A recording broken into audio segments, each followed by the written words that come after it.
kekejian yang luar biasa, Masya Allah. Di dalam Islam itu ada istilah mahram. Mahram itu adalah orang yang haram dinikahi, karena memang pada hakikatnya itu orang yang punya watak selamat, karakter selamat, mental selamat itu nggak bisa syahwat dengan ibunya, nggak bisa syahwat dengan anaknya. Dia ngebayangin sudah nggak bisa. Tapi hari ini hari rusak gara-gara tontonan.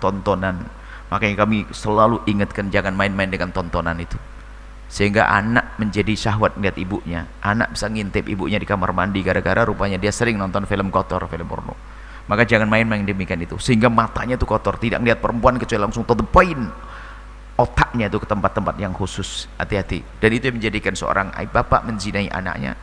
Dan kita mendengar berita begitu. Bahkan kita mendengar, bukan mendengar, ada pengaduan sendiri. Seorang perempuan, anak gadis yang sangat soleha, tiba-tiba bapaknya datang di tengah malam, ibunya sakit, dia tidak berani ngomong. Kalau ngomong takut ibunya jantungan lalu meninggal dan sebagainya. Ini kan menyedihkan hal demikian. Cuman permasalahannya apa yang menjadikan orang semacam itu?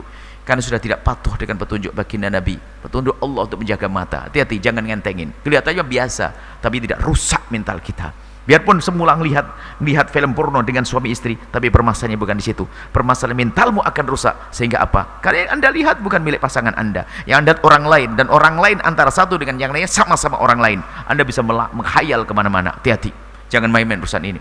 Sampai muncul kemudian, ya, saya tidak paham istilah anak sumbang dan sebagainya. Yang jelas, kalau dengan perzinaan tidak akan ada waris bagi yang menzinai. Naudzubillah. Jadi tidak terserah. Misalnya naudzubillah, contohnya seorang bapak, naudzubillah, saya bikin contoh aja gak tega ini. Seperti yang ditantakan terjadi antara seorang anak perempuan dengan bapaknya. Lalu punya anak perempuan tersebut. Ya bapaknya itu bukan sebagai bapaknya, dia menzinai, kan zina nggak ada pernikahan. Ya nggak ada. Bukan anaknya bapaknya, bukan seorang anak dengan. Jadi bukan cucu ya, cucu bapaknya iya sih karena anaknya. Cucu bapaknya. Mohon maaf sebagai contoh. Harus nekat kita buat contoh. Kita tidak tega buat contoh. Seorang bapak menzinai anaknya, lalu lahirlah seorang anak. Maka anak ini cucunya sang bapak, bukan anaknya. Anak ini cucunya sang bapak, bukan anaknya. Kalau anak itu ada pernikahan, biarpun terbukti doa air marinya nggak ada dalam Islam, selagi tidak ada nggak bisa. Maka jangan pakai istilah ayah biologis itu. Kalau orang bisa berkata ayah biologis itu menunjukkan ada perzinaan. Ayah ya ayah, gak usah pakai biologis. Ayah ya ayah, sudah. Membahas tentang biologis ini adalah masuk dalam tuduhan nanti pada akhirnya. Oh ini adalah ayah biologis saya. Oh bentar. Kenapa harus pakai ayah biologis? Maksudnya apa? Itu menzinai ibu saya dulu. Bisa saja begitu kisahnya. Baik.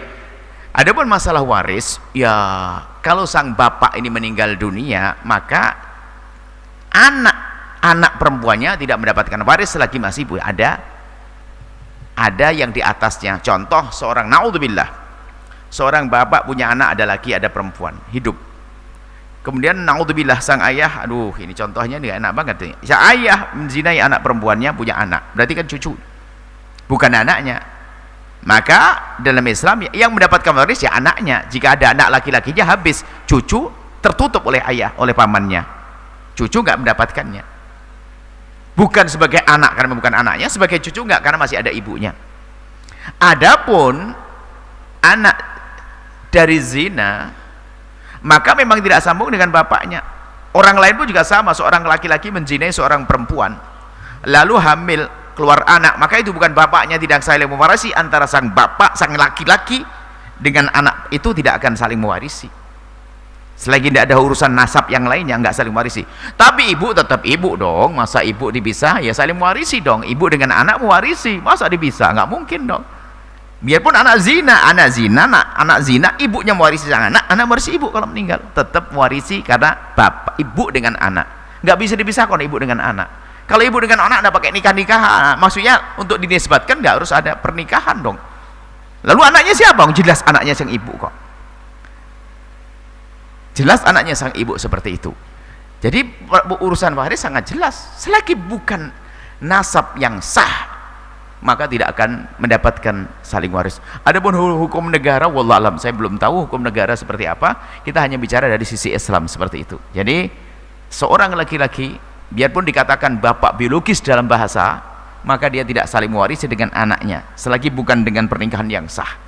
Tapi ibu dengan anak, biarpun anak lahir dari zina, maka ibu mewarisi sang anak dan anak mewarisi sang ibu, dan dua-duanya ini mahram, tidak boleh saling menikah.